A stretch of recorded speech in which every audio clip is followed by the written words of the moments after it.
देखिए, आज सुदामा चरित्र बहुत विकृत होकर के समाज में प्रचारित हो गया है। इसका सबसे बड़ा कारण यह है कि वर्तमान में सुदामा चरित्र कुछ कविताओं, छंदों और काव्यों के माध्यम से कहा जाने लगा। भागवत में वर्णित मूल सुदामा चरित्र आज कहीं खो सा गया। आज लोग कहते हैं कि रोज कहती थी सुशीला द्वारिका जाओ, सुदामा जी नहीं जाते थे। इस बात का समर्थन भागवत की कथा नहीं करती है। संसार का कौन वैसा अभागा भक्त होगा जो भगवान के दर्शन के लिए मना कर दे? और यदि जो भगवत दर्शन के लिए मना करे वो भक्त हो ही नहीं सकता। भागवत में तो लिखा है, सुदामा जी कहते हैं अयम ही परमो लाभ उत्तम श्लोक दर्शनम। इससे बढ़कर के कोई लाभ ही नहीं हो सकता भगवान के दर्शन से बढ़कर के। इससे बढ़कर क्या लाभ हो सकता है? भागवत में यहां पर किसी द्वारपाल की चर्चा ही नहीं है। एक बार 2 द्वारपालों ने कुछ संत को भगवान के दर्शन से रोका था और 3 जन्म तक उनको राक्षस बनना पड़ा, दैत्य बनना पड़ा। आपने कथा सुनी है, इसी भागवत में भी सुनी। भगवान के द्वार पर ब्राह्मण संतों के आने की कोई मनाही नहीं है। भगवान के दर्शन से किसी को वंचित नहीं किया जा सकता। कोई भगवान के पास सीधे जाना चाहे तो कोई उनको रोक नहीं सकता, और जो रोकता है वो दंड का भागी बनता है। इतिहास में एक बार 2 लोगों ने ऐसा किया और भयंकर दंड मिला। अब यहां पर लोग कहते हैं कि एक मुट्ठी खाकर एक लोग दे दिया, दूसरी मुट्ठी खाकर दूसरा लोग, और तीसरी मुट्ठी खाकर तीसरा लोग भी देना चाहते थे। तब रुक्मिणी जी ने हाथ पकड़कर कहा, सब उनको दे दोगे तो अपने कहां रहोगे? इस बात का समर्थन भी भागवत की कथा नहीं करती। ध्यान से सुनेंगे भागवत में मूल सुदामा चरित्र क्या है। पहले तो भागवत में 3 मुट्ठी की बात ही नहीं है। इति मुष्ठिम सकृत जगध्वा, सकृत माने संस्कृत में होता है एक बार, और द्वितीयम जगदो माददे तावत श्री जगृहे हस्तम। अभी दूसरा उठाया था तभी रुक्मिणी जी ने हाथ पकड़ लिया, तो तीसरी मुट्ठी की बात कहां से आ गई? एक बात और सुन लें, हमारे ठाकुर जी के देने की पद्धति ही नहीं है कि एक मुट्ठी में एक लोग 2 मुट्ठी। अरे जिसको देना हो ना, एक मुट्ठी में सर्वस्व दे देते हैं महाराज। उनका ये नियम नहीं है, एक बार में ऐसे 2 बार में वैसे दो। ये नियम ही नहीं है, वो तो अपने आप को दे देते हैं। ये त्रैलोक्य की संपदा तो छोटी चीज है, अपने आप को दे देते हैं महाराज। ये ठाकुर जी का नियम है। दूसरी बात, और यह कहना कि लक्ष्मी जी ने, श्री रुक्मिणी जी ने इसलिए हाथ पकड़ लिया कि सुदामा जी को सब दे दोगे तो कहां रहोगे, क्या लक्ष्मी जी ऐसा कर सकती हैं? ऐसा कहना मां लक्ष्मी का बहुत बड़ा अपमान करना है महाराज। जो लोग ऐसा कहते हो माता लक्ष्मी का बहुत बड़ा अपमान करते हैं, क्योंकि वो मां लक्ष्मी के स्वभाव को नहीं जानते। अपितु भगवान न भी देना चाहे तो मां लक्ष्मी कहती है प्रभु इसको दो। वह करुणामयी है। हमारी मां लक्ष्मी दरिद्रा नहीं है। हमारी जानकी जी, हमारी रुक्मिणी जी, हमारी माता लक्ष्मी, ये सब लक्ष्मी जी ही तो है। भगवान भक्त को देना चाहे और मां हाथ पकड़ ले, अरे मां का हृदय तो और करुणामय होता है। मां तो कहेंगी और दो और दो और दो। श्री सीता जी की एक कथा आती है, एक संत सुनाते थे कि श्री सीताराम जी जा रहे थे, एक व्यक्ति थर थर कांप रहा था।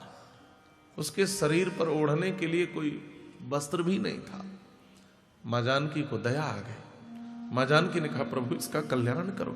भगवान ने कहा अरे बहुत बड़ा पापी है, तुम नहीं जानती, इसलिए भोग रहा है, इसलिए वस्त्र नहीं है, इसके जीवन में कोई अच्छाई नहीं है, क्यों इसका कल्याण करवा रही हो? तो माता जानकी ने कहा प्रभु ये नाम लेना चाहता है आपका और मेरा ले नहीं पा रहा है। देखो तो कब से सी सी सी सी सी कर रहा है, वो तो ठंडी से कांप कर सी सी सी कर रहा था। सीता जी कहती है तो सीता राम कहना चाहता है लेकिन कह नहीं पा रहा है, इसलिए सी सी सी सी कर रहा है। इसका कल्याण कर दो ठाकुर जी, ठंडी दूर हो जाएगी तो ये पूरा सीताराम कहेगा। इतनी करुणामयी तो जानकी जी है। हमारे कनक बिहारी सरकार के यहाँ रोज एक पद गाया जाता है गोस्वामी जी का, कब हूं कयम्ब अवसर पाइए, मेरी ओ सुधिद्याई भी कछु करुण कथा चलाई। हमारे यहाँ के संत भक्त महात्मा भगवान के आगे कम रोते हैं, मां के आगे ज्यादा रोते हैं। मां के आगे बच्चे ज्यादा रोते हैं। और ये गोस्वामी तुलसीदास जी का पद है, हे मां कबहू कयम्ब अवसर पाइए। हे मां जानकी, भगवान दिन भर तो दुनिया का काम देखते होंगे, लेकिन आधी रात को आपके पास आते होंगे। एक केदारा राग में पद है, केदारा राग आधी रात का राग होता है। आधी रात को तो आपके पास आते होंगे, और जब वो आपके पास आए तो कोई ऐसी करुणा भरी कथा सुना देना कि भगवान की आंखों में आंसू आ जाए। और जब उनकी आंखों में आंसू आ जाए मां, तब कह देना कि एक दीनहीन तुलसीदास है, प्रभु इसको स्वीकार कर लो। आप कह दोगी तो भगवान तुरंत स्वीकार कर लेंगे। मेरी ओ सुधित आई भी कछु करुण कथा चलाई, कबहू कयम्ब अवसर पाई। हमारी मां ऐसी नहीं है जो ठाकुर जी देना चाहे और मां हाथ पकड़ ले। यह वही कह सकता है जिसने मां लक्ष्मी के स्वभाव को न सुना है, न जाना है, न उसने भारतीय सनातन सदग्रंथों को ठीक से पढ़ा है। यदि कोई ऐसा कहता है तो उसे पूछा जाना चाहिए कि भैया भागवत में वह कौन सा श्लोक है जिसका आपने ऐसा अर्थ कर दिया। यह तो जानना चाहिए। आज तो भागवत की हिंदी छपी आती है, और आज विडंबना यह है कि बहुत से कहने वाले भागवत की पूरी हिंदी भी नहीं पढ़ते हैं और भागवत का अवाचन करते हैं। यह भी एक बड़ी विडंबना है कि हम भागवत की मूल कथाओं को भी नहीं पढ़ते हैं, और हम कभी सुदामा जी का अपमान कर बैठते हैं, कभी मां लक्ष्मी का अपमान कर बैठते हैं, कभी भगवान की मित्रता का अपमान कर बैठते हैं। भागवत की मूल कथा खो जाती है। कृष्णस्यासीत् सखा कश्चित् ब्राह्मणो ब्रह्मवित्तमः विरक्त इंद्रियार्थेषु प्रशांतात्मा जितेन्द्रियः। कृष्णस्यासीत् सखा कश्चित्, भगवान श्री कृष्ण के कोई सखा थे। देखिए भागवत में इनका नाम नहीं लिखा है। कई जगह लोग पूछते हैं कि सुदामा जी के माता पिता का क्या नाम था। हमने कहा माता पिता को तो छोड़ो, सुखदेव जी तो यहाँ सुदामा जी का भी नाम नहीं लेते। शेक्सपियर ने भी कहा है कि नाम में क्या रखा है। और हमारी विडंबना है कि हम केवल नाम ही देखते हैं, काम नहीं देखते, सुदामा जी का जीवन नहीं देखते। और भागवतकार कहते हैं नाम छोड़ो, सुदामा जी का जीवन देखो। यह महत्वपूर्ण है। कृष्ण स्यासीत सखा कश्चित, श्री कृष्ण के कोई सखा थे। ब्राह्मणों ब्रह्मवित्तमः, ब्राह्मण थे और ब्रह्म ही जिनका धन था, अथवा ब्रह्म के जो पूर्ण जानकार थे, जो ब्रह्म तत्व को जानते थे, जो ब्रह्मवित्तम थे, ऐसे ब्राह्मण श्री सुदामा जी थे। ब्राह्मण हो और ब्रह्म तत्व को न जाने, यह उचित नहीं है। ब्राह्मण को ब्रह्म को जानना चाहिए। और कैसे थे कहा, विरक्त इंद्रियार्थेषु प्रशांत आत्मा जितेन्द्रियः। इंद्रियार्थों से विरक्त थे, इंद्रियों से विरक्त नहीं थे। शब्द को समझना होगा। इंद्रियार्थों से विरक्त थे।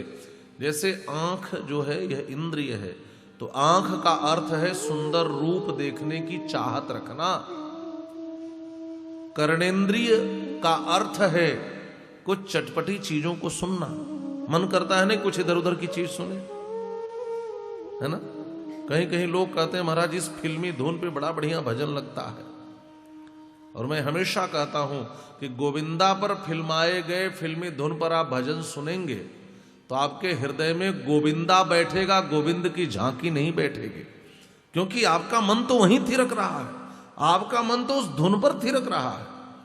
तो अभी भी हमारा मन यदि संसार के मनोरंजन में लगना चाहता है, यदि हमारा मन अभी भी उपासना में नहीं वासना में लगना चाहता है, हम भी धर्म के नाम पर, उपासना के नाम पर भीतर की इन सस्ती वासनाओं को पुष्ट करना चाहते हैं, तब यह उचित नहीं है। सुदामा जी इंद्रियार्थों से विरक्त हैं, वह इंद्रिय संयमी हैं, उनकी इंद्रियां गलत मार्ग में नहीं भगती हैं। हम तो चाहते हैं कि हमारे यहां कथा भी हो तो थोड़ी चटपटी चीजें हो जाए। लोग कहते हैं मजा नहीं आया, हम कहते हैं मजा के लिए कथा नहीं है, कथा आनंद और मोक्ष के लिए है, कथा मजे और मनोरंजन के लिए नहीं है। मजे और मनोरंजन के लिए अनेक साधन हैं। यहां तो आत्मरंजन करिए, यहां तो आनंद की चर्चा करिए। मनोरंजन की बात हम हंसते किस पर हैं? किसी की बेवकूफियों पर है। कथा हंसने के लिए नहीं है, कथा रोने के लिए है। दूसरे दिन की कथा में आपने सुना था, हृदय तदस्म सारम हृदयम बतेदम। एक बूंद भी आंसू जिस दिन उस श्री कृष्ण के नाम पर आपकी आंख से निकल गए तो समझिए आपके हृदय में भक्ति आ जाए, आपके हृदय में भगवान को पाने की पात्रता आ गई। यदि रोमांच कंटकित नहीं हुआ, आपका कंठ अवरुद्ध नहीं हुआ, आपके नेत्र सजल नहीं हुए, इसका मतलब आपको कथा सुनने आया नहीं। कथा कहना और सुनना दोनों भीगी आंखों से चाहिए। मम गुण गावत पुलक शरीरा, गद गद गिरा नयन बहनीरा। भगवान की कथा का गान भी ऐसे हो कि वाणी अवरुद्ध हो जाए, आंखों में आंसू निकल आए, शरीर में पुलकावली छा जाए, तब समझिए कि आप कथा सुन रहे हैं। नहीं तो कथा में भी बैठकर हमारी इंद्रियां इन अर्थों के पीछे भागे तो हम सच्चे अर्थों में अभी श्रोता बने नहीं हैं। श्रोता बनना बहुत बड़ी बात है। श्रोता बन जाए तो जीवन धन्य हो जाएगा। एक बात मैं और कहता हूं, कथा किसी को प्रभावित करने के लिए भी नहीं होती।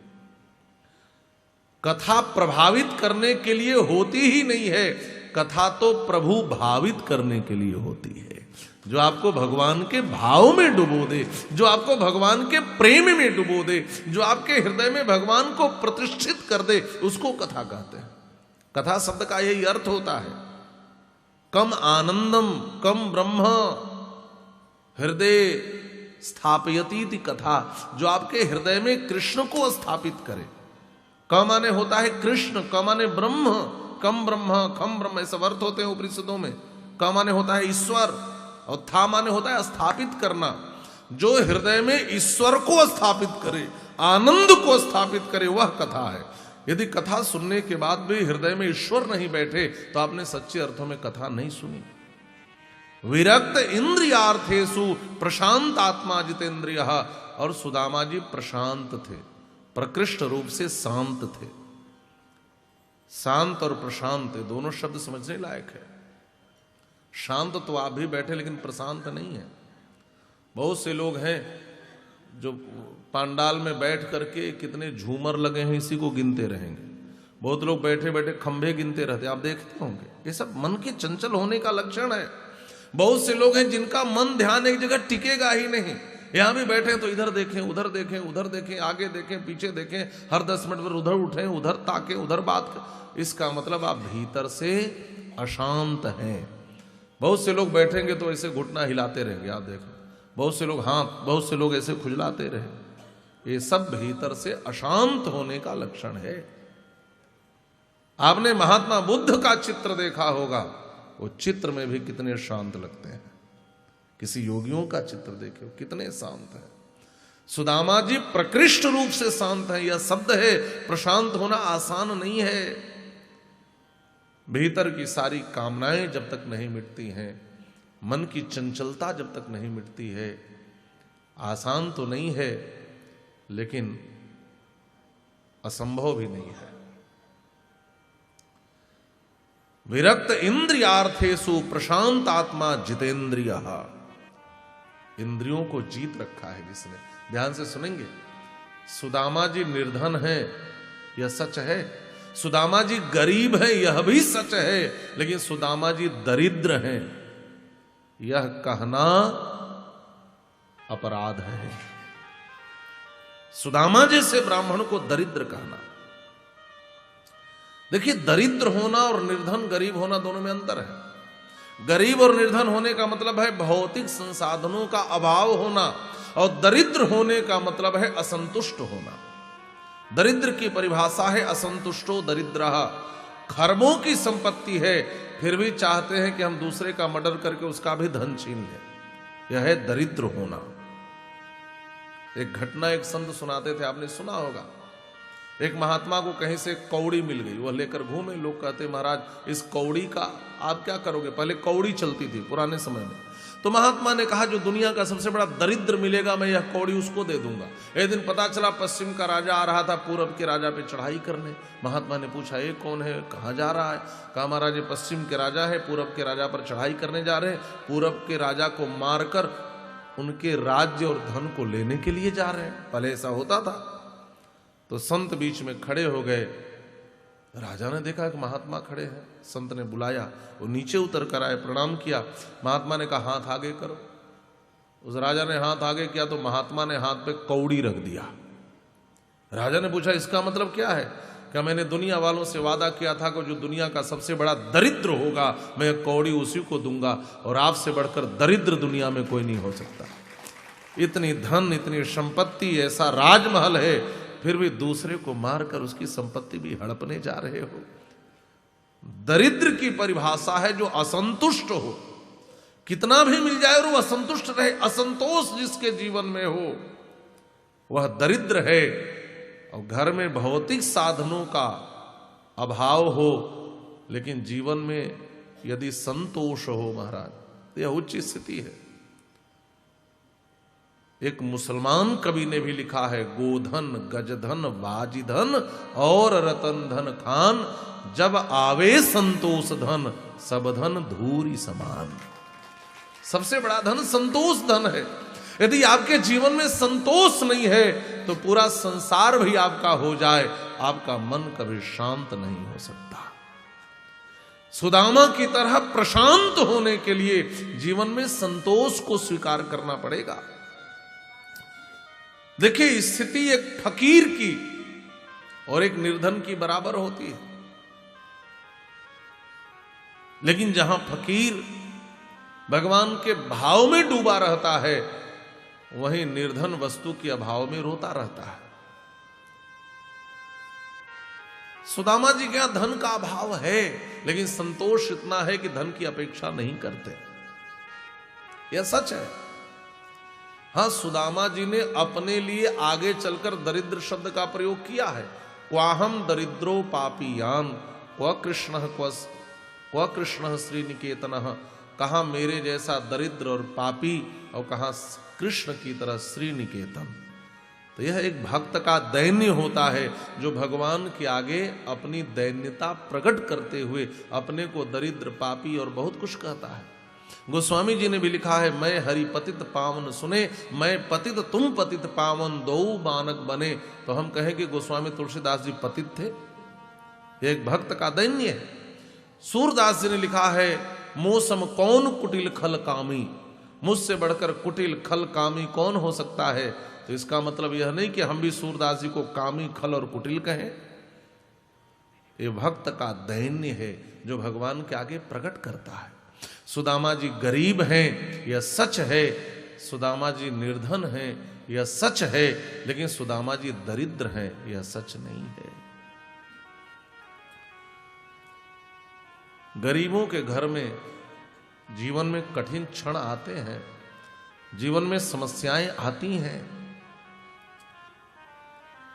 सुदामा जी के यहां भी ऐसी स्थिति आई। सुदामा जी की पत्नी का नाम है सुशीला। सुदामा शब्द का अर्थ होता है सुंदर दाम हो जिसका। दाम के दो अर्थ होते हैं, दाम माने रस्सी और दाम माने धन। जैसे दामोदर भगवान कृष्ण का एक नाम पड़ा। जब मैया ने ऊखल में कन्हैया को बांध दिया, उदर में रस्सी बांध दी, उदर माने पेट, तो कन्हैया का नाम पड़ गया दामोदर। वैसे ही दाम माने रस्सी, जिसका सुंदर रज्जू हो, जिसके प्रेम रज्जू में परमात्मा भी बंधे रहे, वह है सुदामा। अथवा जिसका सुंदर धन हो, श्री कृष्ण ही जिसके धन हो वह है सुदामा। जिसके पास सांसारिक धन का अभाव हो लेकिन भगवान ही जिसके धन हो वह है सुदामा। और पत्नी का नाम है सुशीला। सुशीला का अर्थ होता है सुंदर शील वाली, सुंदर स्वभाव वाली। जो सुदामा होता है उसकी पत्नी सुशीला होती है। हम सुदामा हो जाएं तो पत्नी सुशीला हो जाए। अच्छा, गृहस्थी चलाने की जिम्मेदारी सुशीला जी की ही थी। जिस दिन सुदामा जी से कह देती चलो प्रसाद पालो, सुदामा जी समझ जाते आज घर में खाने को है, भोजन कर लेते। और जिस दिन सुशीला जी नहीं कहती कि चलकर प्रसाद पालो तो समझ जाते आज घर में कुछ खाने पीने को नहीं है। ऐसे ही जीवन चल रहा था। 10,000 विद्यार्थियों को नित्य विद्याध्ययन कराते थे, लेकिन निःशुल्क विद्याध्ययन कराते थे, किसी से कोई शुल्क नहीं लेते थे। हाँ, कोई विद्यार्थी अपने घर से ला करके श्रद्धा से अपने आचार्य को अर्पित कर देता था तो सुदामा जी के घर में उन वस्तुओं का उपयोग होता था और उसी से जीवन चलता था। ऐसे ऐसे भी क्षण आए कठिनाइयों के कि जब सुदामा जी कुछ कुछ दिन तक पानी पी करके ही रहते, खाने को नहीं मिलता। एक बार तो ऐसा भी क्षण आ गया कि 3 दिन से दोनों पति पत्नी सुदामा जी और सुशीला जी दोनों केवल पानी पी करके रहा करते थे। और आज बच्चों को भी पानी पिला करके सुशीला जी ने सुला दिया, पानी पिला। और आधी रात होने को आई और बच्चे सुदामा जी के करवट बदले, नींद न आए, भूखे नींद नहीं आती है। अच्छा, चूंकि बच्चे सुदामा जी के हैं इसलिए कोई शिकवा शिकायत नहीं है, कुछ कह तो नहीं रहे हैं, लेकिन केवल करवट बदल रहे हैं आधी रात तक, तो मां के आंखों में नींद कैसे आए? कोई मां अपने बच्चे को भूखे सोते कैसे देख सकती है? महाराज, सुशीला जी का हृदय भर आया और आधी रात को सुदामा जी के पास आई और आकर के चरण दबाने लगे। किसी को जगाने की सबसे अच्छी विधि होती है। जब सुदामा जी के चरण दबाने लगी तो सुदामा जी जग गए, आंख खोले। देवी क्या बात है, अभी तक नींद नहीं आई, कुछ कहना चाहती हो? सुशीला जी ने कहा, बस मैंने कुछ सुना है, बस उसी को पूछना चाहती हूं। सुदामा जी ने कहा, आधी रात को कहा, हाँ अभी बताना पड़ेगा, क्या सुना है? ननु ब्रह्मन् भगवतः सखा साक्षात् श्रियः पति ब्रह्मण्यश्च शरण्यश्च भगवान सात्वतर्षभ। देखिए, ननु शब्द से हमारे यहां संस्कृत में प्रश्न उठाया जाता है। ननु ब्रह्मन् भगवतः सखा साक्षात् श्रियः पति। श्री सुशीला जी सुदामा जी से पूछ रही हैं कि हमने सुना है कि साक्षात श्रीपति भगवान द्वारिकाधीश श्याम सुंदर श्री कृष्ण चंद्र आपके सखा हैं, क्या यह सच है? सुदामा जी ने कहा, हां देवी यह सच है, आपने ठीक सुना है, यह सच है। हमने एक बात और सुनी है, ब्रह्मण्यश्च, वह ब्रह्मण्य है। सुदामा जी ने कहा, हां देवी वह ब्रह्मण्य है। और सुदामा जी को घटना याद आ गई जब भगवान द्वारिकाधीश से सुदामा जी की मित्रता हुई थी। सुदामा जी कहते हैं, देवी उनसे बड़ा ब्रह्मण्य कोई नहीं हो सकता। मैं गुरुकुल में पहले से पढ़ता था, भगवान द्वारिकाधीश प्रवेश लेने आए थे उस दिन। उसी दिन मेरे पांव में एक कांटा चुभा था, मैं दर्द से बिलख रहा था, बिलबिला रहा था, चीख रहा था, मदद के लिए पुकार रहा था, लेकिन कुछ विद्यार्थी हंस रहे थे, कोई मेरे पास नहीं आ रहा था। उसी समय वह द्वारिकाधीश रथ पर बैठकर गुरुकुल में प्रवेश लेने के लिए आए थे।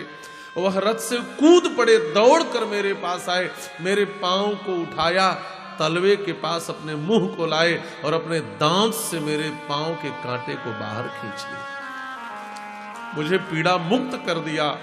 मैं लिपट गया उनसे और वह भी मुझसे लिपट गए। उन्होंने मुझे मित्र संबोधन किया, मैंने भी मित्र संबोधन किया। देवी तुमने ठीक सुना है, ब्राह्मण्य है वो। वह ब्राह्मण के कितने बड़े भक्त हैं, इसी घटना से तुम समझ लो। तो सुशीला जी का तीसरा प्रश्न है, ब्रह्मण्यश्च शरण्यश्च, वह शरण्य भी है क्या? जो उनके शरण में आता है वह उसके जीवन के सारी विपत्ति को दूर कर देते हैं, दुख को दूर कर देते हैं। वो शरण्य है, शरण में आए को स्वीकार कर लेते हैं। सुदामा जी ने कहा, हां देवी यह भी सच है, वह शरण्य है। तब सुशीला जी ने धीरे से पूछा, आपको अपने ऐसे मित्र के दर्शन की अभिलाषा नहीं होती? सुदामा जी कहते हैं, देवी संसार में कौन ऐसा अभागा होगा जो भगवान का दर्शन करना न चाहे। जीवन का सबसे बड़ा लाभ क्या है? कहा, अयम ही परमो लाभ उत्तम श्लोक दर्शनम। जीवन का सबसे बड़ा लाभ है उत्तम श्लोक का दर्शन हो जाए। उत्तम श्लोक भगवान को ही कहते हैं। उत्तमई भगवत भक्तई ही श्लोक्यते गीयते उत्तम श्लोकः। भगवत भक्तों के द्वारा जिसके श्रेष्ठ चरित्र का गान होता हो उसको उत्तम श्लोक कहते हैं। ऐसा संसार में कौन अभागा होगा जो भगवान का दर्शन न करना चाहे। तो सुशीला जी ने पूछा, आप जाते क्यों नहीं? सुदामा जी कहते हैं, सोचता तो रोज हूं, बस जा नहीं पाता। तब सुशीला जी कहती है, आप जाओ ना उनका दर्शन करने। सुदामा जी तैयार हो गए, लेकिन धीरे से कहा, देवी कुछ जगहों पर खाली हाथ नहीं जाना चाहिए। कहां कहां? भगवान के घर में कभी खाली हाथ नहीं जाना चाहिए, कुछ भी लेकर जाओ। हमारे भगवान तो पत्रम पुष्पम फलम तो यम यो में भक्त्या प्रयच्छति। पत्र पुष्प फल जल कुछ भी दे दो, भगवान संतुष्ट हो जाते हैं। भगवान के घर कभी खाली हाथ नहीं जाना चाहिए, कभी गुरु के घर खाली हाथ नहीं जाना चाहिए, कुछ लेकर जाइए। कभी मित्र के घर खाली हाथ नहीं जाना चाहिए, कुछ लेकर जाइए। और कभी अपनी बेटी के घर खाली हाथ नहीं जाना चाहिए, लेकर जाना चाहिए। भगवान के यहां तो कुछ भी लेकर जा सकते हैं। मैं तो जा सकता हूं कुछ भी लेकर के, लेकिन मैं जैसे जाऊंगा, कन्हैया पूछेगा विवाह किया कि नहीं, और मैं कहूंगा विवाह मैंने किया है, तब तुरंत कहेगा मेरी भाभी जी ने मेरे लिए क्या उपहार दिया। तो सुशीला जी ने कहा, मैं कन्हैया की भाभी हूं तो उपहार देना मेरा धर्म है। मैं उपहार की व्यवस्था करती हूं, आप तो चलने की तैयारी करो।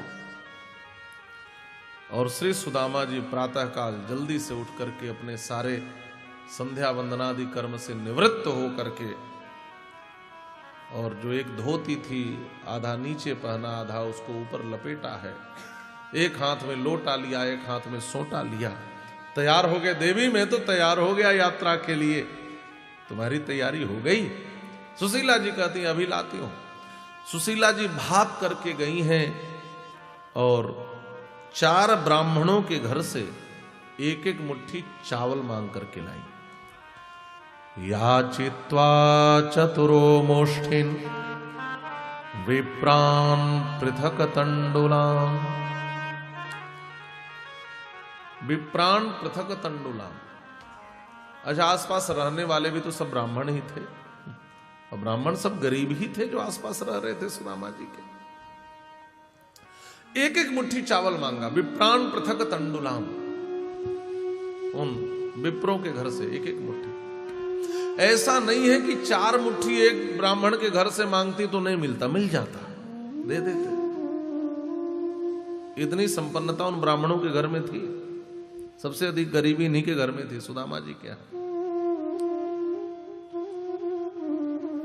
लेकिन जानती हैं सुशीला जी कि मेरे पति भगवान श्याम सुंदर से कुछ कहेंगे नहीं, जिसने आज तक किसी के आगे हाथ नहीं फैलाया महाराज। हाँ, किसी के आगे नहीं फैलाया। और सुशीला जी चाहती भी नहीं कि मेरे जिस पति ने जीवन में किसी के आगे हाथ न फैलाया हो वो वहां भी जाकर के हाथ फैलाए। नहीं नहीं, जो अपने पति के धर्म में सहायिका हो वही श्रेष्ठ पत्नी है। इसलिए सुशीला जी स्वयं 4 घरों से एक एक मुट्ठी चावल इसलिए मांगी कि एक जगह से 4 मुट्ठी मांगूंगी तो एक प्रकार का मिलेगा, कहीं से बासमती ही मिल जाए, कहीं से जीरा बत्ती जो भी मिल जाए, लेकिन 4 घरों से मांगूंगी तो 4 प्रकार से मिलेगा। इन 4 पृथक तंडूल को देख करके श्याम सुंदर समझ जाएंगे कि हमारे घर खाने को भी नहीं है। बस यह संदेश उन तक पहुंचना चाहिए। इसलिए याचित्वा चतुरो मुष्ठिन विप्रान पृथक तंडुलान। अच्छा, सुशीला जी भी कभी किसी से कुछ मांगी नहीं थी, ये भी जीवन में पहली बार ही मांगने गई है। लेकिन एक बात कहूं, मांगना साधारण स्थिति नहीं है। रहीमन वेनर मर चुके जे कछु मांगन जाए। किसी के आगे हाथ फैलाते समय आप देखिए, हाथ फैलाने वाला व्यक्ति मानो उसकी तो मौत हो जाती है जिस दिन वो दूसरे के आगे खड़ा होकर हाथ फैलाता है। महाराज, रहीमन वेनर मर चुके जे कछु मांगन जाए, और उनसे पहले वे मुए जिनमुख निकसत ना। कोई अपने सारे स्वत्व को मारकर किसी के आगे हाथ फैला दे और सामने वाला नहीं कह दे, आप सोचिए क्या स्थिति होती होगी। कभी नहीं मांगा, लेकिन अपने लिए मांगने में लाज हो सकती है, लेकिन भगवान के लिए मांगने में क्या लाज। भगवान के लिए मांगने में। हनुमान जी रावण के भरे दरबार में कहते हैं, मोहि न कछु बांधे कई लाजा, कीन्ह चहूं निज प्रभु कर काजा। मैं अपने ठाकुर जी के लिए बंधा हूं, रावण मुझे कोई लाज नहीं है, भगवान के लिए कौन सी लाज। इसलिए पहली बार सुशीला जी 4 घरों से एक एक मुट्ठी चावल मांग कर खिलाई। और गरीबी तो ऐसी है कि घर में वस्त्र का ऐसा भी टुकड़ा अलग से नहीं है जिसमें 4 मुट्ठी चावल को बांधकर अलग से पोटली बना करके दे सके। सुशीला जी जो पहनी थी उसी साड़ी के आंचल को फाड़ दिया। चैल खंडेन तान बद्ध्वा भर्त्रे प्रादादुपायन। चैल खंड माने उस वस्त्र को चैल कहते हैं। फाड़ करके उसी में 4 मुट्ठी चावल को बांधा और बड़े भाव से दिया, ले जाओ द्वारकाधीश को दे देना और कह देना कि उनकी भाभी ने उनके लिए उपहार दिया है। महाराज, ये 4 मुट्ठी चावल नहीं, ये 4 मुट्ठी मानो कोई बहुत बड़ा धन हो। इतने प्रेम और सुरक्षा से उसको अपनी कांख में दबाकर उसको सुरक्षित लेकर के सुदामा जी आज द्वारिका के लिए चल रहे हैं। चलते चलते चलते चलते शाम हो गई। अजय, इनका चलना भी एकदम धीरे धीरे ही हो रहा है, धीरे धीरे चल रहा है, क्योंकि शरीर में शक्ति तो है नहीं। ठीक से भोजन तो होता नहीं कि शरीर में शक्ति हो पा रहा है। धीरे धीरे चल रहे हैं, शाम होने को है। रास्ते में एक पथिक मिला, धीरे से पूछा, भैया जय श्री कृष्ण, एक बात बताओ, द्वारिका भी कितनी दूर है? उसने कहा, महाराज दूरी मत पूछो तो ज्यादा ठीक है, आपको देख करके तो लग रहा है जीवन भर भी चलोगे तो नहीं पहुंच पाओगे, इतनी धीरे धीरे गति से। भैया ऐसा मत कहो, मुझे अपने द्वारिकाधीश से मिलना है। श्री सुदामा जी चिंतन करने लगे कि हम अपने उस मित्र से कैसे मिले। कृष्ण संदर्शनम मह्यम कथम स्यादिति चिंतयम। मैं उस कृष्ण का दर्शन कैसे करूं, यही चिंतन कर रहे हैं। और फिर सोचते हैं, ओहो आज मुझे श्री कृष्ण का दर्शन होगा तो हृदय खिलाता है। दर्शन की लालसा लिए, दर्शन की इच्छा लिए, श्री कृष्ण की दिदृक्षा लिए सुदामा जी कदम बढ़ाते हैं और धीरे से कहते हैं, कन्हैया हमने सुना है कि कोई आपकी ओर 1 कदम बढ़ाए तो आप उसकी ओर 4 कदम बढ़ाते हो। ऐसा है लाला, आप भी जरा उधर से 4 कदम बढ़ाकर आ जाते। हमारे शरीर में तो इतनी शक्ति नहीं है कि हम द्वारिका पैदल चल करके आए हैं, लेकिन सुनो, तुम भी उधर से चलकर आ जाते तो हम दोनों मित्रों की मुलाकात रास्ते में हो जाती। भगवान श्री कृष्ण का चिंतन करते हुए श्री सुदामा जी भगवान श्री कृष्ण की कृपा से द्वारिका पहुंचे। जैसे द्वारिका पहुंचे, देखा चारों तरफ स्वर्ण के ऊंचे ऊंचे महल बने हुए थे। कहीं हर्षद ध्वनि, कहीं वेदत ध्वनि, कहीं शंखत ध्वनि हो रही थी। सुदामा जी का हृदय आनंद से भर गया। चारों तरफ द्वारिकाधीश की जय, यह जय ध्वनि सुनाई दे रही थी। श्री सुदामा जी ने एक द्वारिकावासी से पूछा, भैया भगवान द्वारिकाधीश का महल कौन सा है? उसने कहा, जय द्वारिकाधीश, वह देखो जो सबसे ऊंचा गोपुर दिखाई दे रहा है, वही भगवान द्वारिकाधीश का महल है। आगे से दाहिने जाओगे तो सिंहत द्वार मिलेगा, वही मुख्य द्वार है। वहां से प्रविष्ट होकर के भीतर चले जाना, भगवान द्वारिकाधीश का महल भीतर है। श्री सुदामा जी सिंहत द्वार से होते हुए द्वारिका के इस राजमहल में प्रवेश करते हैं और सीधे भगवान द्वारिकाधीश का महल ढूंढते हुए एकदम उस जगह के सामने पहुंच गए जो भगवान श्याम सुंदर का निज कक्ष था, जिसमें अपनी प्रिया रुक्मिणी जी के साथ भगवान श्याम सुंदर बैठे हुए थे। वहीं से उन्होंने सुदामा जी को देख लिया। तम विलोक्याच्युतो दूरात् प्रिया पर्यंकमास्थितः सहसोत्थाय चाभेत्य दौर्भ्याम पर्यग्रहीन्द्र मुदा। तम विलोक्याच्युतो दूरात् प्रिया पर्यंकमास्थितः, प्रिया पर्यंक पर बैठे भगवान द्वारिकाधीश ने सुदामा जी को आते देखा, दूर से ही देखा। अब यहां पर कुछ लोग कहते हैं कि मुख्य द्वार पर द्वारपाल थे और उन्होंने सुदामा जी को रोका। इस बात का समर्थन भागवत की कथा नहीं करती। किसी द्वारपाल ने सुदामा जी को नहीं रोका, ऐसा भागवत में नहीं लिखा है। और आजकल तो गीतों के माध्यम से बहुत से ऐसे शब्द हैं जो व्यासपीठ के लिए स्वीकार्य नहीं हो पाते। कुछ लोग गाते हैं, अरे द्वारपालों कन्हैया से कह दो दर पे सुदामा गरीब आ गया। इसमें एक पंक्ति है, सखा बदनसीब आ गया है। आप बताइए, भगवान का सखा बदनसीब हो सकता है? जो ईश्वर का सखा हो उसको बदनसीब कहना, ये सुदामा जी जैसे सखा का अपमान करना नहीं है तो क्या है? भागवत की कथा इन बातों का कहीं समर्थन करते हुए दिखाई नहीं देती। भागवत में यह कहीं नहीं लिखा है कि किसी द्वारपाल ने सुदामा जी को भगवान द्वारिकाधीश के पास जाने से रोका। यहां तो स्पष्ट लिखा है, तम विलोक्याच्युतो दूरात् प्रिया पर्यंकमास्थितः। भगवान स्वयं देख रहे हैं प्रिया पर्यंक, और सहसोत्थाय चाभेत्य, सहसोत्थाय तुरंत उठ करके, तत्काल तत्क्षण उठ करके सुदामा से मिलने दौड़े। सहसोत्थाय शब्द इस बात का द्योतक है, इस बात की सूचना दे रहा है कि सुदामा जी के आने की पूर्व सूचना किसी ने दी भी नहीं है, कि कोई द्वारपाल आकर के दे कि सुदामा जी आ रहे हैं। सहसोत्थाय का मतलब तुरंत सहसा उठ करके भगवान दौड़े, किसी ने सूचना नहीं दी, स्वयं देखा सुदामा जी आ रहे हैं, दौड़े।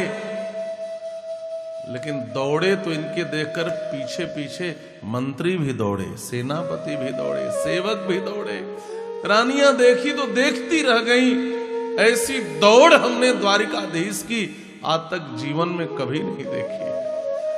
गज ने पुकारा तो भी दौड़े थे, द्रौपदी ने पुकारा तो भी दौड़े थे, लेकिन आज की अधीरता अलग है।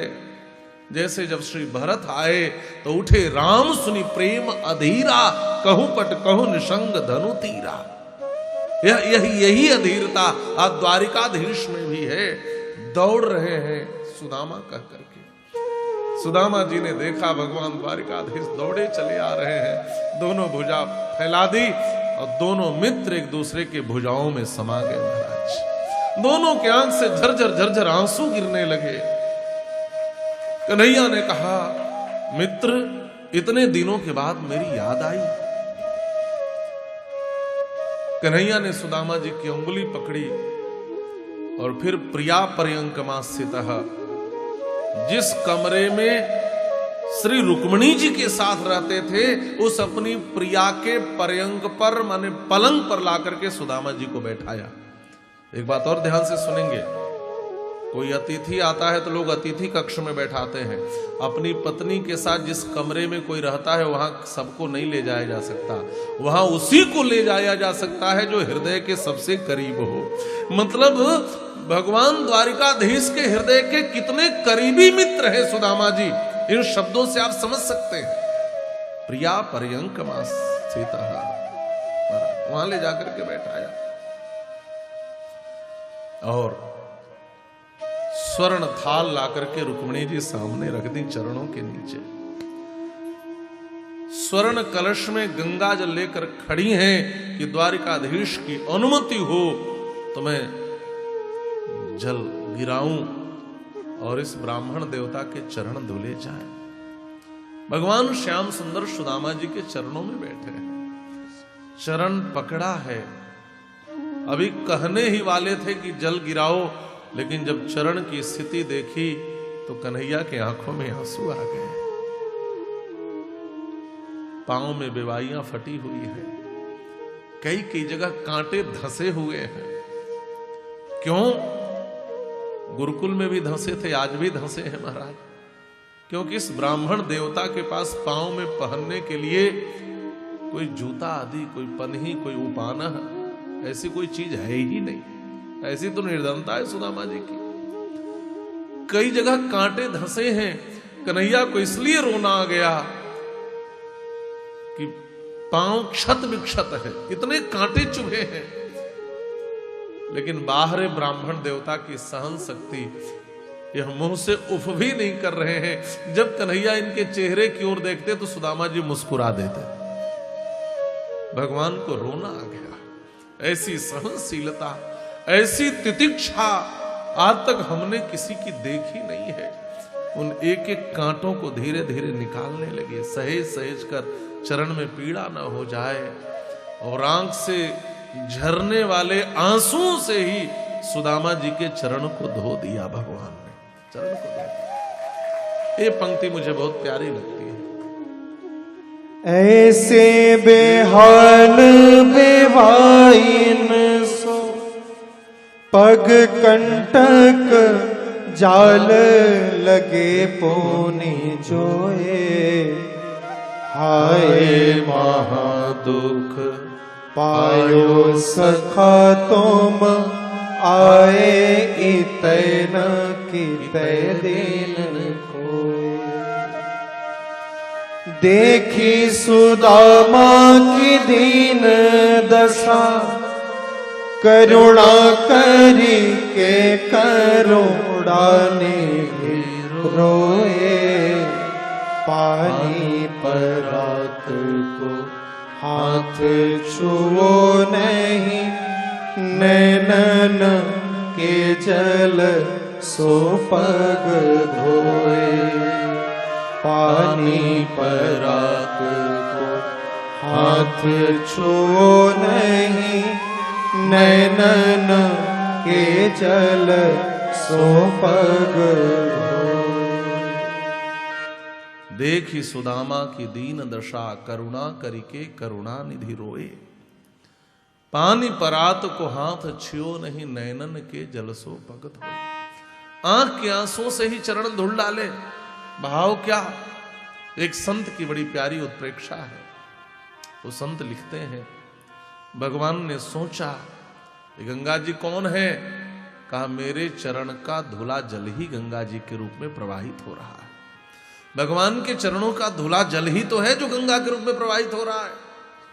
मैं अपने चरण के धुले जल से सुदामा के चरण नहीं धुल सकता, इसलिए भगवान ने आंखों से एक नई गंगा प्रकट कर दी और आंसुओं से सुदामा के चरण को धो दिया। महाराज नैनन के जल सो पग धोए, ये सम्मान है। संकेत क्या है? का संकेत यह है, सुदामा होना आसान नहीं है महाराज, सुदामा होना आसान नहीं है। यदि हम सुदामा हो जाएं तो एक दिन तीनों लोकों का ईश्वर हमारा चरण धुलने के लिए तैयार बैठा मिलेगा। आप सुदामा बनो तो ऐसी सहनशीलता, ऐसी जितेंद्रियता, ऐसी प्रशांतात्मा हो जाना, ये साधारण बात है क्या?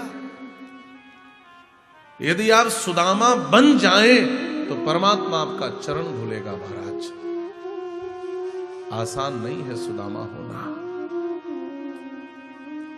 किसी अतिथि का स्वागत कैसे करें?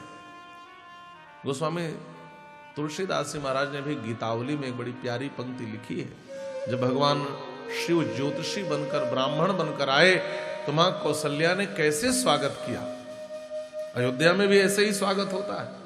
कोई अतिथि आए, कोई ब्राह्मण आए, कोई संत आए तो सबसे पहले उसके पांव को धुलना चाहिए। सबसे पहले पांव धुले, फिर कहा मैया कौशल्या पद पखारी पूज दियो आसन, असन बसन पहिरायो, अवध आजु आगमी एक भाइयो। मां कौशल्या ने सबसे पहले चरण धुले, उसके बाद जलपान कराया, फिर स्नान कराया, फिर नए वस्त्र पहनाए, फिर भोजन कराया। भगवान द्वारिकाधीश भी सुदामा जी के पहले चरण धुले, फिर जलपान कराया, फिर स्नान कराया, फिर नए वस्त्र पहनाए, वाली धोती उतार दी, सूखने के लिए डाल दिया साफ करके, नए वस्त्र पहनाए, फिर भोजन करवाया। अब भोजन करवाने के बाद तब दोनों मित्र पलंग पर एक साथ बैठे हैं। भगवान श्याम सुंदर परिचय करा रहे हैं। ये महाराज भीष्मक की सुपुत्री हैं, ये विदर्भ देश की राजकुमारी है, नाम रुक्मिणी है। आगे आओ और प्रणाम करो। रुक्मिणी जी आ गई। मैं रुक्मिणी आपके श्री चरणों में प्रणाम करती हूँ। सुदामा जी ने आशीर्वाद दिया, देवी चिर सौभाग्यवती भवा। मैं सत्राजित की कन्या सत्यभामा आपके श्री चरणों में प्रणाम करती हूँ। सुदामा जी ने आशीर्वाद दिया, देवी चिर सौभाग्यवती भवा। मैं जाम्बवती, मैं लक्ष्मणा सब प्रणाम करने लगी। देवी चिर सौभाग्यवती भवा, देवी चिर। तो 100, 200, 1000, 2000, 3000। अब तो सुदामा जी सौभाग्यवती भव, देवी शब्द छूट गया और फिर और संख्या बढ़ने लगी तो अब केवल भव भव। सुदामा जी घबराए, इतनी कहां से आ गई। धीरे से कहा, कन्हैया कान इधर लाओ। कान में धीरे से पूछा, सब अपनी ही हैं क्या? कन्हैया ने कहा, अभी तो बहुत है। सुदामा जी ने कहा, कन्हैया इतने को आशीर्वाद देते देते देते मैं थक जाऊंगा। आप 16,108 बार ऐसे हाथ करके देखिए, हॉस्पिटलाइज्ड हो जाएंगे कि नहीं। सुदामा जी कहते हैं, कन्हैया सबसे कह दो एक ही बार सब प्रणाम कर दें और हम आशीर्वाद दे दें। कन्हैया ने कहा, सब लोग एक साथ प्रणाम करो। सुदामा जी ने इकट्ठे सबको आशीर्वाद दिया। श्रीर्वर्चस्वमायुष्यमारोग्यमाविधाक्षोभमानं महीयते, धनम धान्यम पशुम बहुपुत्र लाभम, सत्संवत्सरम दीर्घमायु। इकट्ठे सबको आशीर्वाद दे दिया। अब जब दो मित्र बैठे और बचपन की चर्चा न हो, ऐसा हो सकता है। अब तो रुक्मिणी आदि सारी सखियां बैठ गईं, सब सुनने के लिए आतुर हैं, व्याकुल हैं। कन्हैया ने कहा, सुदामा जी याद है हम दोनों गुरुकुल में साथ साथ रहा करते थे? सुदामा जी ने कहा, हाँ कन्हैया याद है ना। अच्छा सुदामा जी याद है हमारी गुरुमाता जब भी किसी कार्य के लिए भेजती तो हम दोनों को साथ भेजती थी। सुदामा जी के कान खड़े हो गए, ये कहने वाला क्या है कन्हैया। याद है सुदामा जी एक बार गुरु माता ने हम दोनों को ईंधन लाने की सेवा दी थी। सुदामा जी की धड़कन तेज हो गई। कन्हैया तो कौन सी घटना सुनाने वाला है। कन्हैया ने कहा, मैं तो आज इन सबको एक घटना सुनाना चाहता हूं ताकि ये समझ सकें कि श्री कृष्ण और सुदामा की मित्रता कैसी थी, और यह इनको भी सुनना चाहिए। सुदामा जी ने कहा कन्हैया रहने दे तू, और कोई घटना सुना वो वाली तो मत सुनाना।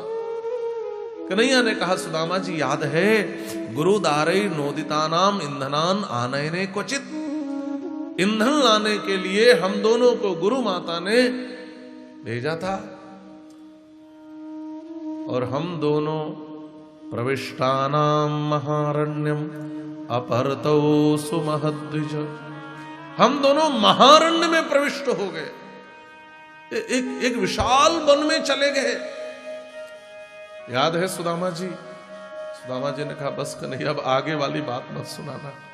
कहा सुदामा जी याद है हम दोनों मार्ग भटक गए थे, रात्रि हो गई लेकिन सही रास्ता ढूंढ नहीं पाए, तब तक वातवर्षम भूतिब्रम निष्ठुरास्तनैतनवः, तब तक बादल घेर लिए, बिजलियां कड़कने लगी, और देखते ही देखते सुदामा जी मूसलाधार वृष्टि होने लगी। याद है?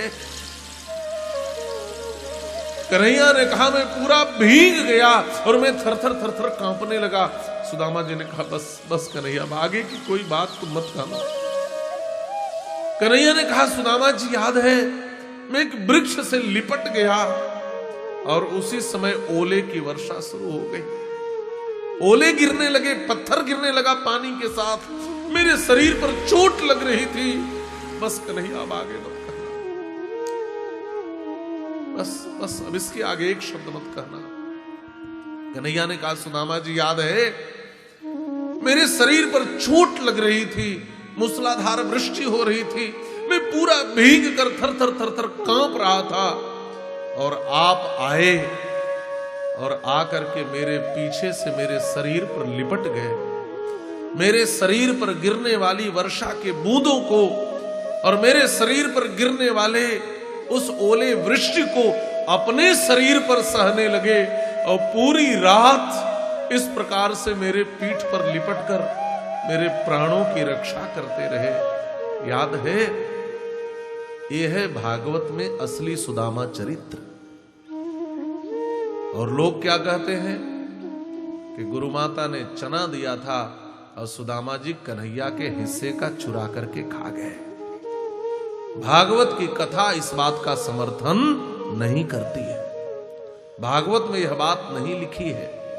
यहां तो यह लिखा है कि सुदामा जी तो पूरी रात जग करके श्री कृष्ण के शरीर की रक्षा करते हैं। यह कृष्ण सुदामा की मित्रता है जो आज भागवत में दब करके पड़ी हुई है। आज इस भागवत के असली सुदामा चरित्र से हम परिचित ही नहीं हो पाते। भागवत के नाम पर उल जलूल जाने कितनी कहानियां और दंत कथाएं सुनाई जाती हैं।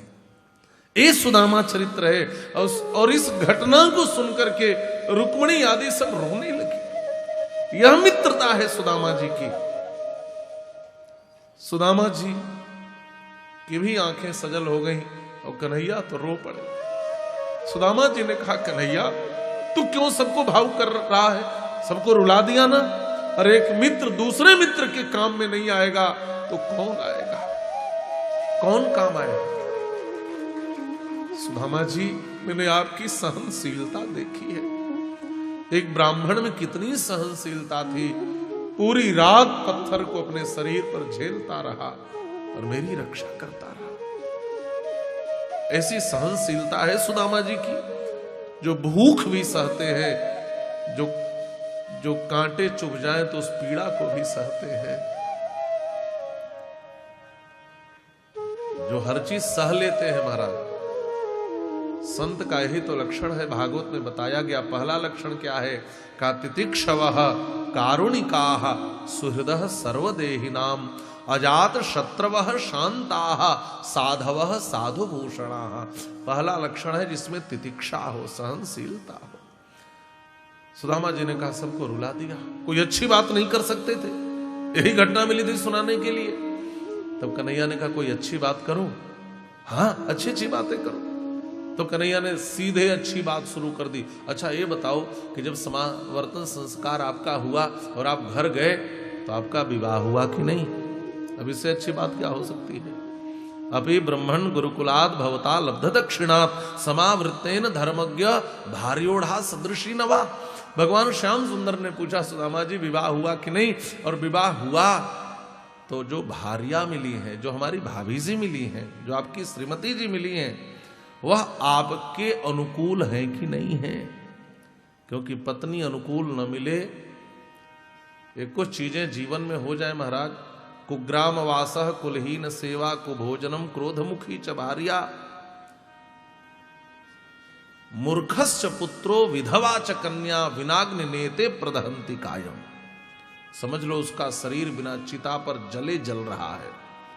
कुग्राम वासः, गलत व्यक्ति के पड़ोस में रहने को मिल जाए, कुलहीन की सेवा करनी पड़ जाए, अच्छा भोजन करने को न मिले, क्रोध करने वाली पत्नी मिल जाए, बेटा मूर्ख हो जाए और बेटी विधवा हो जाए, यह सब ऐसी स्थितियां हैं जिसके जीवन में ऐसा हो जाए, समझे विनाग्नि नेते प्रदहंति कायम, बिना चिता पर जलाए उस व्यक्ति का शरीर जलता रहता है। तो ये महत्वपूर्ण प्रश्न है, बताओ भार्योढ़ा सदृशी नवा, आपकी पत्नी आपके सदृश है कि नहीं, आपके लिए अनुकूला है कि नहीं? सुदामा जी ने कहा उसका नाम सुशीला है।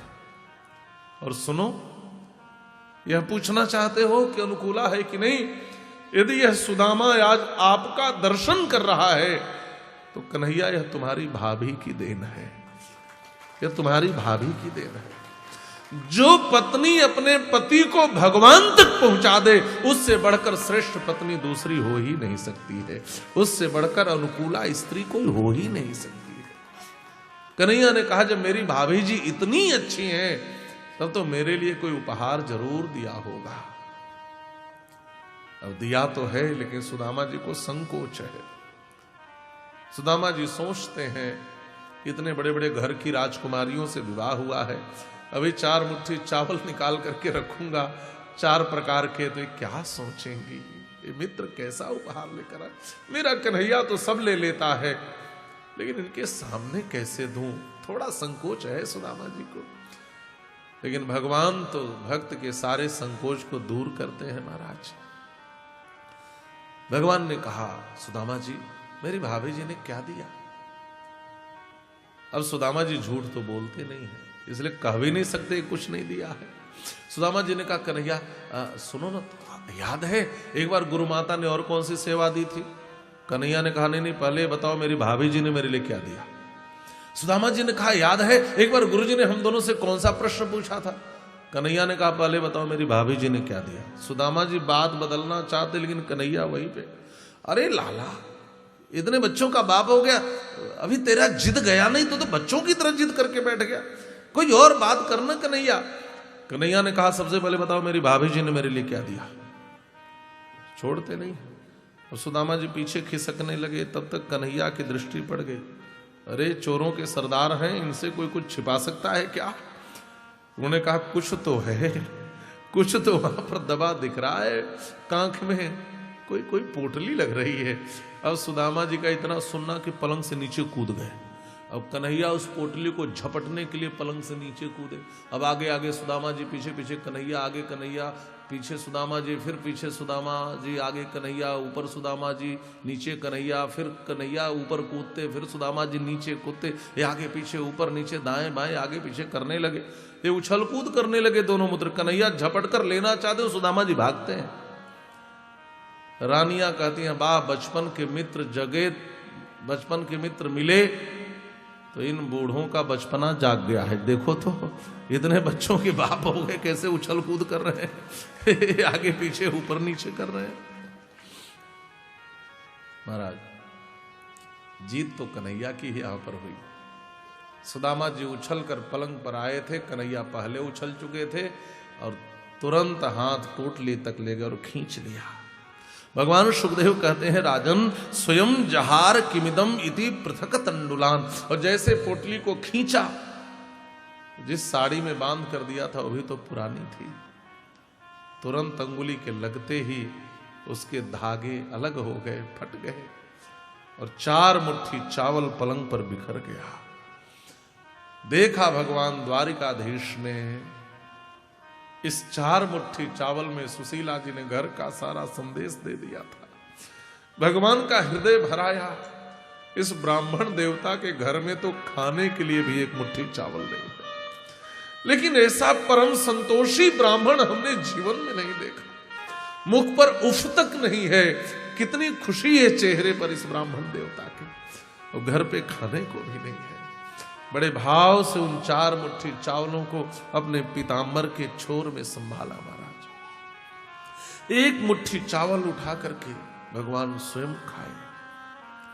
इतना दिव्य प्रसाद जीवन में पाने के लिए कभी कभी मिलता है। 1 मुट्ठी चावल खाया, दूसरी मुट्ठी उठा रहे थे कि रुक्मिणी जी ने हाथ पकड़ लिया। इति मुष्ठिम सकृत जग्ध्वा द्वितीयं जग्धुमादधे तावत् श्रीर्जगृहे हस्तम तत्परा परमेष्ठिनः। दूसरी मुट्ठी उठा रहे थे कि रुक्मिणी जी ने पकड़कर कहा, सब आप ही पा जाओगे, हमें भी यह दिव्य प्रसाद मिलना चाहिए भगवान। इतना दिव्यतम प्रसाद आया और आप अकेले पालोगे? नहीं नहीं, हम भी इसमें सहभागिनी बनना चाहती है, हमें भी मिलना चाहिए। तो भगवान ने कहा, रुक्मिणी ले जाओ, सबको बांट दो, यह अनमोल प्रसाद है, और थोड़ा बचा करके भी रखना। और जब मुझे रोज भोजन देना थाल में, तो 1 चावल का दाना उसमें डाल देना, तो वह भी प्रसाद हो जाएगा मेरे लिए।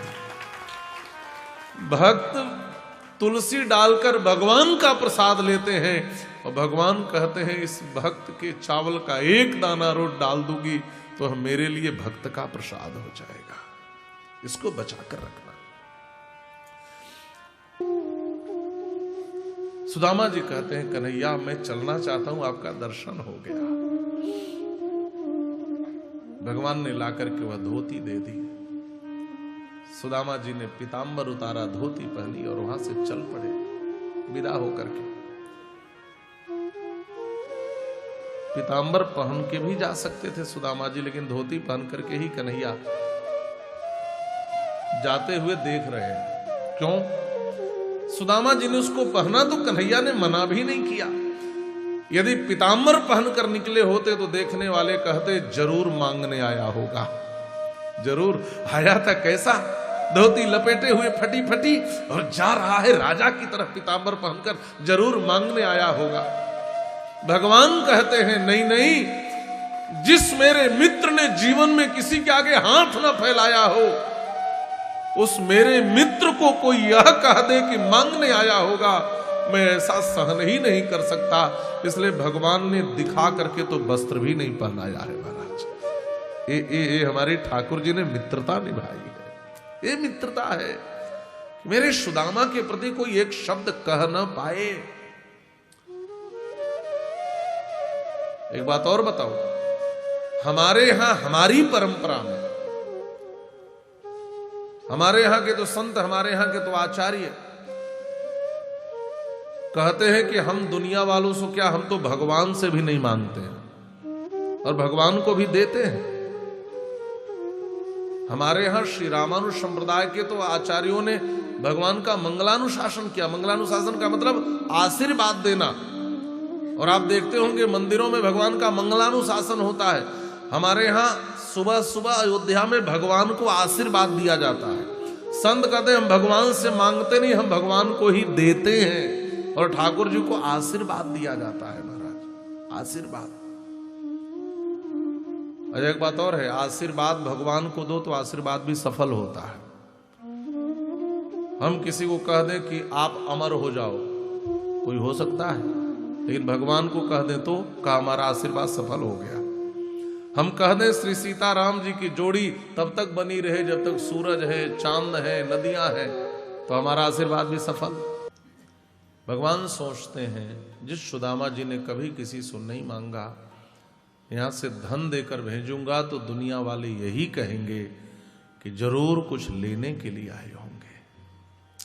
सुदामा जी चले। सुदामा जी ने कहा अच्छा किया द्वारिकाधीश ने कुछ नहीं दिया, विदा कर दिया। अधनो यम धनम प्राप्य माद्यनुच्चैर्नमाम स्मरेत इति कारुणिको नूनम धनम में भूरि ना ददात। क्योंकि ठाकुर जी जानते हैं अधनी व्यक्ति धन पाले तो उसका मन भजन में नहीं लगता, इसी करुणा के कारण मुझे कुछ नहीं दिया होगा। और जब सुदामा जी वापस आए तो क्या देखा, जहां उनकी झोपड़ी खड़ी थी वहीं पर द्वारिका की तरह राजमहल खड़ा हुआ है। यहां होती मेरी वारी झोपड़िया, कंचल महल खड़े, यहां तो मेरी झोपड़ी थी, वो कहां चली गई। तब तक देखा सुशीला जी चली आ रही है। उनको लगा महल से निकलने वाली कोई रानी है। सुदामा जी को लगा मैं भूल करके पुनः द्वारिका ही तो नहीं आ गया, वैसा ही महल, वैसा ही सोने का महल, सब कुछ, ये कौन सी रानी आ रही है। जब ध्यान से देखा तो कहा रही सुशीले तू, अरे साड़ी ये गहने ये सब कहां से आ गए। सुशीला जी ने कहा सच बताओ कुछ भी पता नहीं है। सुदामा जी ने कहा नहीं मुझे कुछ पता नहीं है। कहा एक विश्वकर्मा नाम के कारीगर आए थे, उन्होंने कहा मुझे द्वारिकाधीश ने भेजा है, और देखते देखते सारा महल तैयार हो गया, घर में सारी संपत्ति सब कुछ आ गया है। सुदामा जी की आंखों में आंसू आ गए। बाहर छलिया बाह, सब कुछ दे दिया और पता भी नहीं चलने दिया कि मैंने कुछ दिया है।